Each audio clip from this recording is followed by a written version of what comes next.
Hello, everyone. Welcome to the second season of the Traveling Métis podcast, the podcast that dives headfirst into Métis culture. I am your host, Samantha Loney. We're back with a bunch of great guests, so pop in your headphones, grab your paddle, and hop into that canoe. We're about to head down the river to visit with my fellow Métis.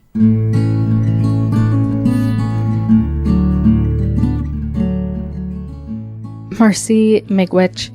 Thank you all for joining me on this treacherously long journey across the province of Ontario.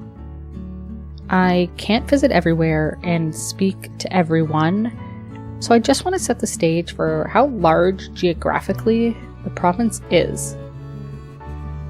If you were to drive through the entirety of Ontario, it would take you around 18 to 22 hours nonstop on the road. I did not test this out, but we will trust Grandmother Google.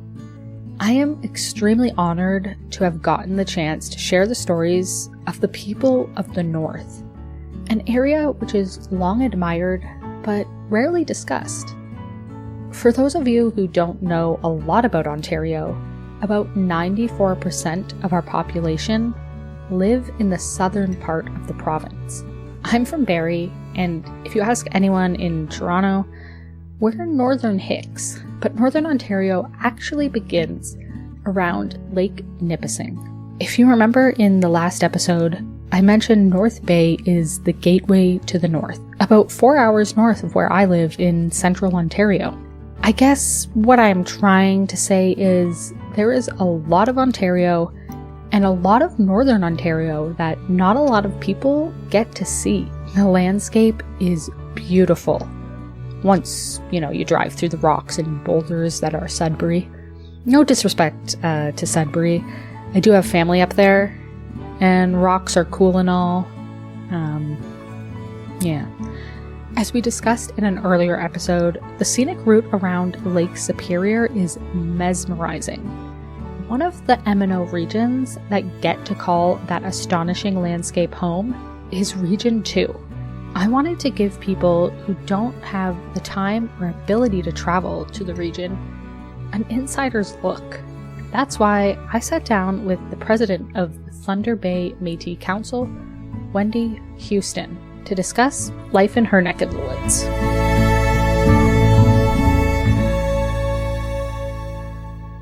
The region is up past Ignace, goes all the way down to the border to Duluth. It goes all the way up my council region, all the way to Nipigon, Red Rock, Dorian, Thunder Bay, and everything all included. So Region 2 also involves another two councils that are part of Region 2, but that is the Terrace Bay to White River region, and then the Geraldton region, which is Greenstone. So I'm Thunder Bay District Council out of that Region 2, out of the three councils. Like looking at the M&O map, like Region 1, 2, 3, like they're quite large. Like there's a lot of land up there. Geographically, I have a huge area to go. So I could have one citizen way, way, way up there. And, it's very large. It's not a concentrated little area like you might have like Toronto. We have a very vast area, and most of the area is trees, bush, water. There's not a lot of one highway to get in, going by through here. So you got to go Highway 1117.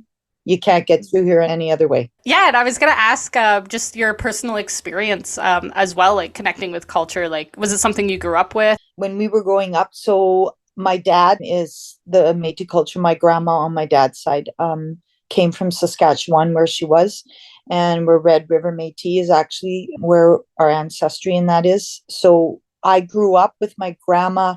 Now, when I look back, I see all the things. But at the time when we were growing up, my dad and my grandma, they didn't want for us to know that. So we kind of had it, but I didn't know what that was about. They didn't want to say that's what they were. That was a no-no back then. My grandma was leaving to get out of that in Saskatchewan, coming here with my grandpa, who was from America, was an American.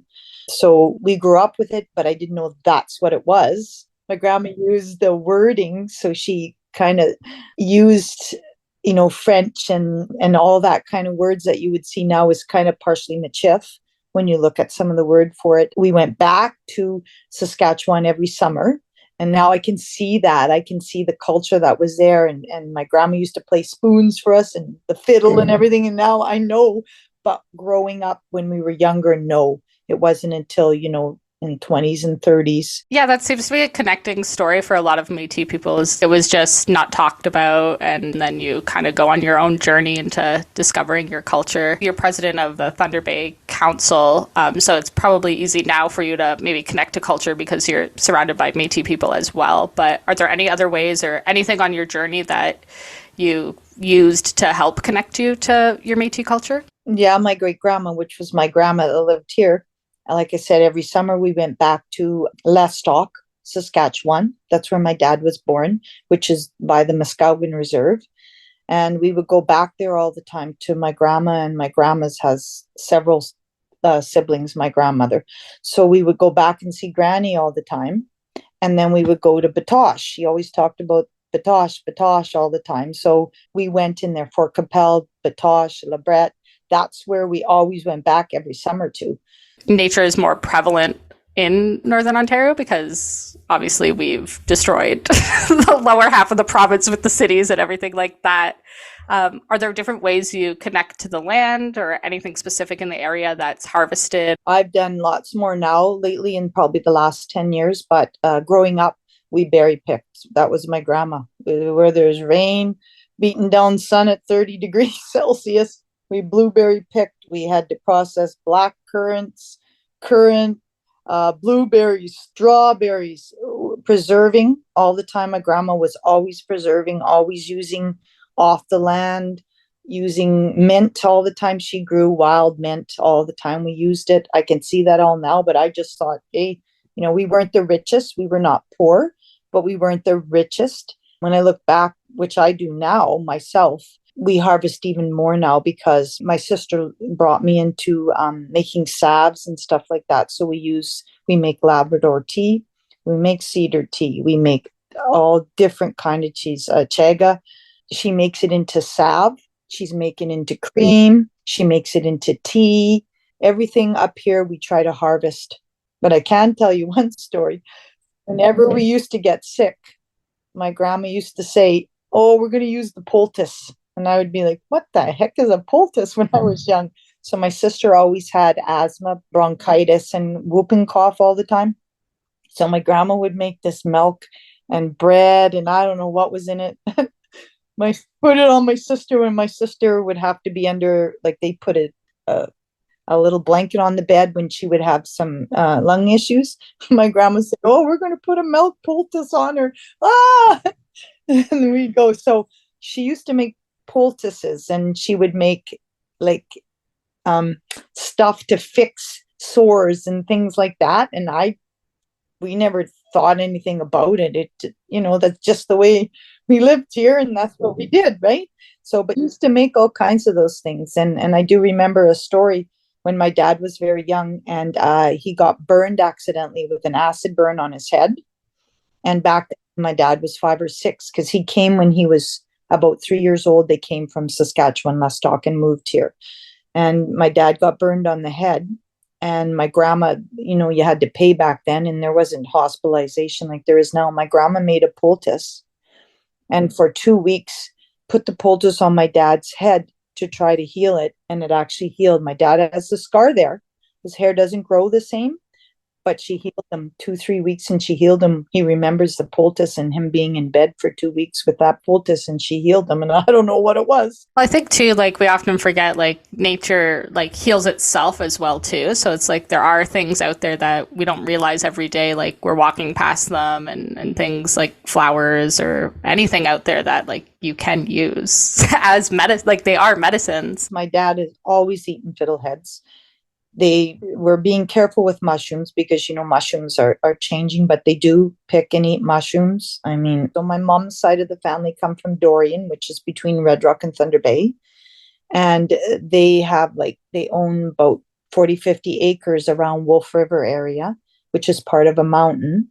So my mom was an only child because her brother died before I was born. So my grandparents had my sister and I, and we were out there in the bush getting there's all kinds of stuff. I'm telling you, we'd go and my dad would go. So we just, I don't know, we use everything. I grind up herbs all the time. I use them. I have an air dryer that I dry all my stuff out and then I make my herbs. So I, it's just, I don't know if it was because we were done that because of the culture, just what my grandma did, my dad's mom that was Métis. But I think it was just because we didn't have a lot. We just learned to use what was there and then that just carried on. Even our council's talking about maybe doing like a community garden to help with food insecurity, because after the pandemic and the economy, like obviously food's getting more expensive. So I think, yeah, just teaching people how to go back out and like you can grow your own food and have that be something available to them is obviously, if you live up north, maybe where you do, you have a bit more free land to try to do stuff like that. But you can, like in cities too, like grow little gardens. And I got those planters from Home Depot. I bought a bunch of planters just to put herbs in them. And then we're going to make planter pots. We're going to grow all kinds of herbs next summer. We're going to try to make little bits of mint and sage and parsley and thyme and all that. We're going to do that and then give them to the citizens. Because you were talking about like it is so widespread, the area that you personally cover, your council. Do you think it's easy for people to connect up there in Region 2? So this year our annual general meeting was in Red Rock. So I'm trying to move it around, not just stick it just in straight in Thunder Bay. So I have somewhere around 1,400 citizens for just my council area, not for Region 2, but just my council area. So I try to do it so that we're in different parts of geographically the corners of there. My sister is the women's rep on the council. We decided to make a website and a Facebook page, and we put in a website, and now we have about 2 years that website is going and that's updated. And so that's where most people find out everything. That in the Facebook page, and when we have workshops and when our meetings are and when we put everything possible on there. And I think that's made a huge difference to try to get to everybody. Yeah, because 1,400, when you think about it, is a lot of people to try to, reach. Personally, I don't have Facebook. But it is a big thing and people do look on there. But the website, if you want to see it after, it's just mnotbay.com. I've interviewed, a couple people on different councils, and Facebook is like where everybody finds out about activities. I have Facebook just because that's where you find out about things and that's where people post things. But I definitely would not have it if I didn't think there's going to be something on there that I need to see. Well, we're in the process. Our guy that runs the website and Facebook page, he is going to get us up and going on Instagram. Whatever the new social media thing is that everybody's jumping on, you got to get on there. Yeah, I will not do that. Not TikTok, but what's the other one? Threads? Oh, I never heard of that one. No, it's a little yellow icon. Snapchat, yeah. Yeah, no. I tried that. I'm too old. I can't do that one. I said Instagram's as far as we're going. No one's excited to join it anymore. They're just like, Well, it's just that there's no secrecy anymore with any of that, and you got to be careful with stuff like that and what you say and what you post. Any misconceptions about Métis people that maybe you've heard that aren't? Yeah. I always get two questions all the time. And it's one, well, we don't quite qualify to be First Nations. That means we can be Métis instead. And I say, no, that's not how it works. They always ask me, other Métis groups that are not recognized by the government. So we have several up here. And they'll say, we just assumed they were part of you. And I'll be, no, MNO, Métis Nation of Ontario, and I'll explain a little. I'll give them a little link to go so they don't realize that, there's several other ones up in this area that are not us. Somebody's coming there with a different card that they paid $50 to belong to that isn't an organization. For a lot of Métis people who aren't citizens of the MNO yet, the MNO doesn't charge for a citizenship card. They did, but they don't anymore. There is no more registration fees for that. Yeah, and it's always hard because you have someone who maybe thought that they were registering with like the MNO. Because we had someone where we did for the OPP where they get the sash, and someone was not registered under the MNO. They were under another one of those organizations, and we're like, well, like if you are like eligible for MNO citizenship, like yeah, we'll send you to registry, and hopefully we can get you registered and then get you your sash. I think a lot of people, yeah, you're right. They just think, oh, like mixed. And it's like, no, like that's not like Métis. Like there is an actual definition for a Métis person. The one major question I always get is, I get this asked to me all the time, when did you become Métis? And a lot of it is from First Nations. And I said, well, when did you become First Nations is what I say to them. And they look at me.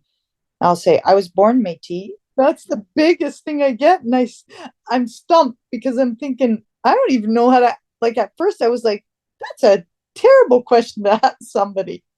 Or they say, oh, you don't look Métis. And I'm like, what's looking Métis? My oldest is blonde, my middle is red, and my youngest is a strawberry blonde. Brown eyes, green eyes, blue eyes. And then they say, oh, you guys don't look Métis. And I went, what do you mean look Métis? I think, yeah, because of our ancestry, Métis people do look diverse. And so I think like that's one of like the hard thing for people who are like, oh, like you're Métis, like the questioning of is, yeah, it's like, well, you don't look, it's like, well, Métis people, because of our like ancestry and our background, like we do look like a diverse group of people. Everybody has a diverse amount of what makes them who they are, right? So unless you're 100% First Nations, which you'd have to take DNA tests, and I don't think there's very many 100% First Nations and 100% Métis, you have other cultures in there. I have Irish, I have English. We have discussions. I've had discussions with Indigenous First Nations people, and I'll say to them, you aren't fully First Nations. How come you don't embrace the other part of your heritage also? So your ancestry says you're 13% First Nations and you have a card.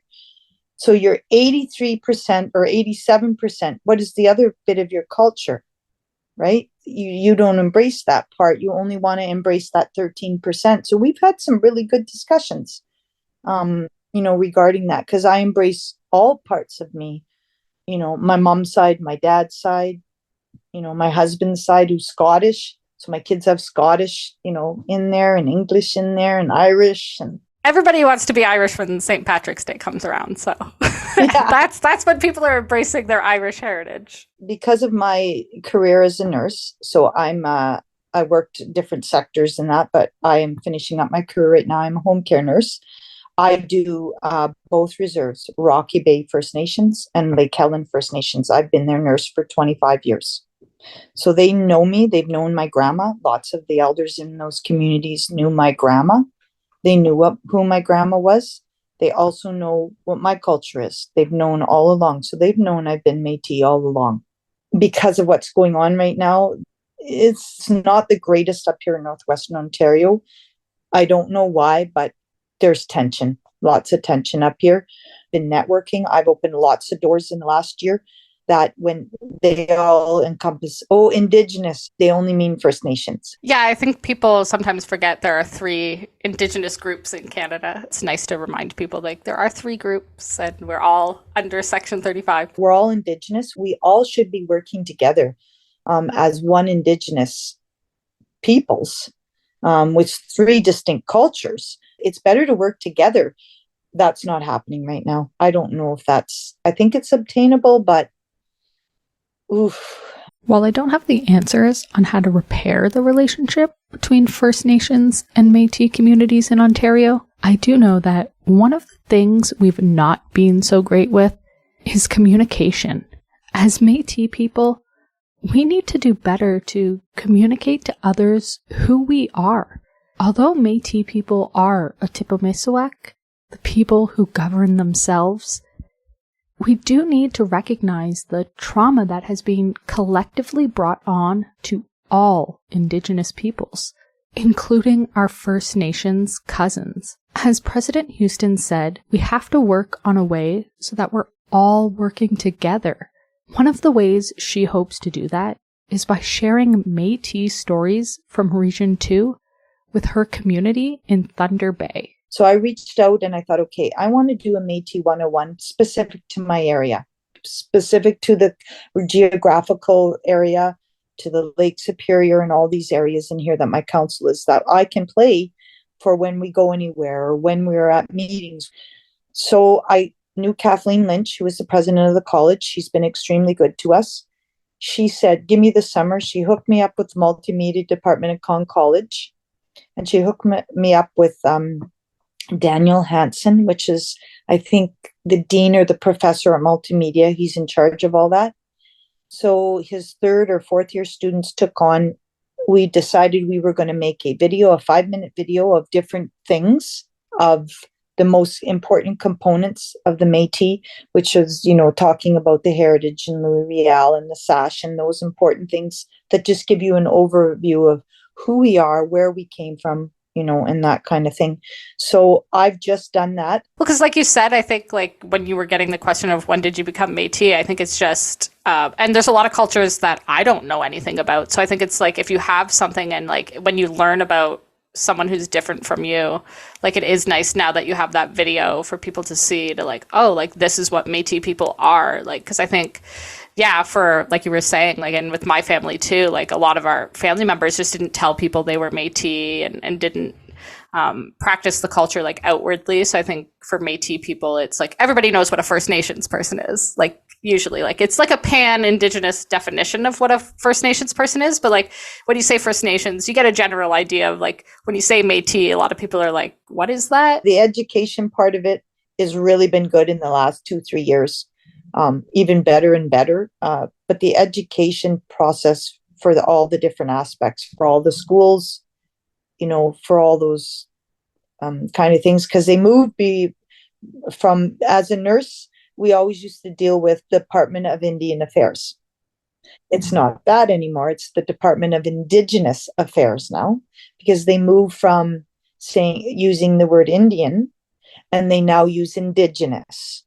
And they try to, and they encompass that for the Indigenous people in the 3 groups. And I think that's great, except for it's not always encompassing those 3 groups when they say it. They say Indigenous, but they don't mean 3 groups lots of times. And I have to remind them, Indigenous means, and I have done that. What would you like to see for the future of the Métis Nation? I won't talk very much about Bill C-53, but I'm going to tell you that I am supporting it, and I'm supporting Margaret.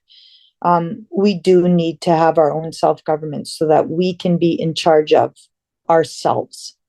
We have to be in charge of ourselves in everywhere, in the education branch, in the social justice branch, in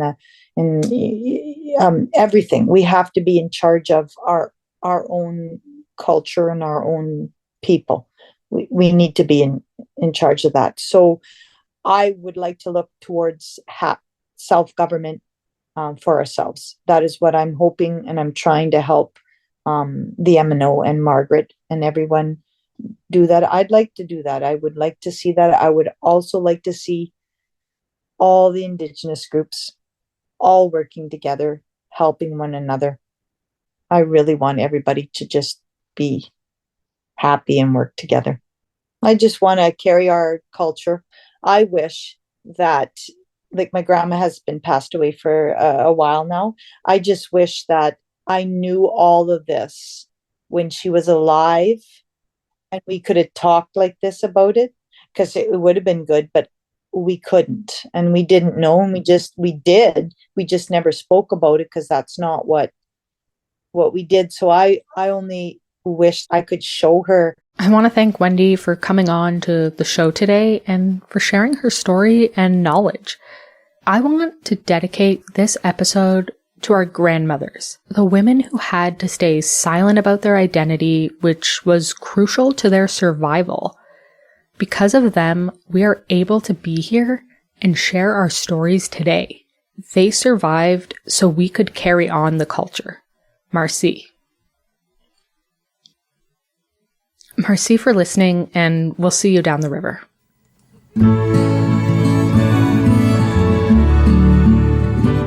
This episode was written and directed by Samantha Loney, with music composed by Etienne Beausoleil. Edited by Cassidy Villebrun Baracus. And produced by the Métis and Me program. With the support from our sponsors, 880 Cities and the Ontario Changemakers program, along with the Métis Nation of Ontario's Culture-Based Economic Development Grant. Make sure to like and subscribe for more episodes.